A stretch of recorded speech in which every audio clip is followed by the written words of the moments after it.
ভারতের বিহারের পূর্ণিয়া থেকে একটি ভিডিও সামাজিক মাধ্যমে ব্যাপক আলোচনার জন্ম দিয়েছে। সংবাদ মাধ্যমের প্রতিবেদনে দাবি করা হচ্ছে, গোমাংস বিক্রির সন্দেহে এক দোকানদার ও তার নাবালক ছেলেকে মারধর করা হচ্ছে। ভিডিওতে কয়েকজন ব্যক্তিকে দেখা যায়, তার মধ্যে একজন ব্যক্তি লাঠি ও চেয়ার দিয়ে তাদেরকে মারধর করছে। অভিযোগ সত্য হোক বা মিথ্যা, কোনো ব্যক্তিকে শাস্তি দেওয়ার অধিকার জনতার নয়, বিচার করার দায়িত্ব আইন ও আদালতের। এই ঘটনাটি আরেকটি গুরুত্বপূর্ণ প্রশ্ন সামনে আনে, সমাজে দুর্বল ও অসহায় মানুষ কতটা নিরাপদ। ক্ষমতাবানদের পাশে দাঁড়ানোর লোক থাকে, কিন্তু দরিদ্র প্রান্তিক মানুষের উপর অন্যায় হলে অনেক সময় তাদের পক্ষে কথা বলার মতো কেউ থাকে না।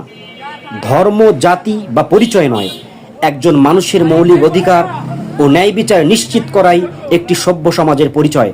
তাই ঘটনার সুষ্ঠু ও নিরপেক্ষ তদন্ত করে দোষীদের বিরুদ্ধে আইনানুগ ব্যবস্থা নেওয়া অত্যন্ত জরুরি।